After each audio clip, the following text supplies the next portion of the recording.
Hello বন্ধুরা, আজকে আমি খুবই গুরুত্বপূর্ণ ঔষধ টাটা 1 mg ওমেগা 3 ক্যাপসুল সম্পর্কে আলোচনা করব। এই ওমেগা 3 ক্যাপসুল কি, কেন, কিভাবে, কতটুকু পরিমাণ খাবেন তা সম্পর্কে সঠিক জানার জন্য এই ভিডিওটি শেষ পর্যন্ত দেখুন। বন্ধুরা, আপনি যদি আমাদের এই রাইট মেডিসিন চ্যানেলটি সাবস্ক্রাইব করে না থাকেন তাহলে সাবস্ক্রাইব করে নিন। প্রথমে জানব ওমেগা 3 ক্যাপসুলটি আসলে কি এবং কেন প্রয়োজন। এই ওমেগা 3 হলো এক ধরনের স্বাস্থ্যকর ফ্যাট যা আমাদের বডি নিজে থেকে তৈরি করতে পারে না, তাই এটি আমাদের খাবার বা সাপ্লিমেন্টের মাধ্যমে গ্রহণ করতে হয়। এই tata 1 mg salmon omega 3 capsule থেকে 1000 mg স্যালমন ফিশ অয়েল পাওয়া যায়, যার মধ্যে রয়েছে 180 mg ইপিএ এবং 120 mg ডিএইচএ। এই উপাদানগুলো আমাদের শরীরে বিভিন্ন গুরুত্বপূর্ণ কাজে অংশ নেয়। এই ওমেগা 3 ক্যাপসুলটি কখন এবং কী কী সমস্যার জন্য ব্যবহার করা হয় তা সম্পর্কে বলছি।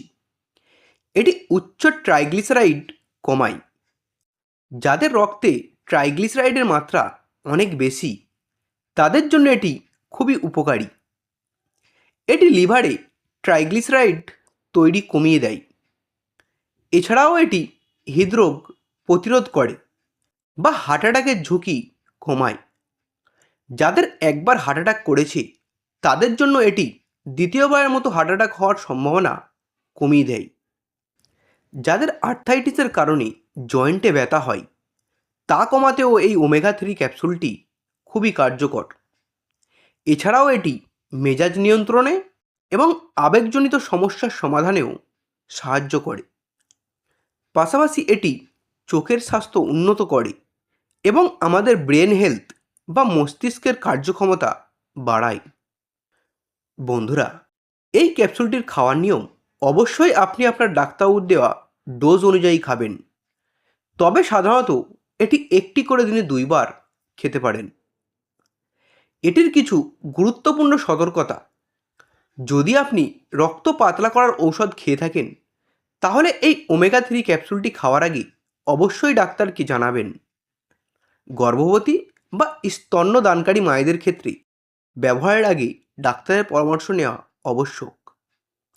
এছাড়াও যদি আপনার কোনো পার্শ্ব প্রতিক্রিয়া দেখা দেয়, যেমন বমি ভাব, ডায়রিয়া বা মাথা ঘোরা, তাহলে অবশ্যই ডাক্তারের সাথে যোগাযোগ করুন। বন্ধুরা, ভিডিওটি ভালো লাগলে একটি লাইক করবেন। পরের ভিডিওটি কোন মেডিসিনে দেখতে চান তা কমেন্ট করবেন। এরকম আরও মেডিসিন সম্পর্কে ভিডিও দেখার জন্য এখনই চ্যানেলটিকে সাবস্ক্রাইব করবেন। ভিডিওটি শেষ পর্যন্ত দেখার জন্য আপনাকে অসংখ্য ধন্যবাদ।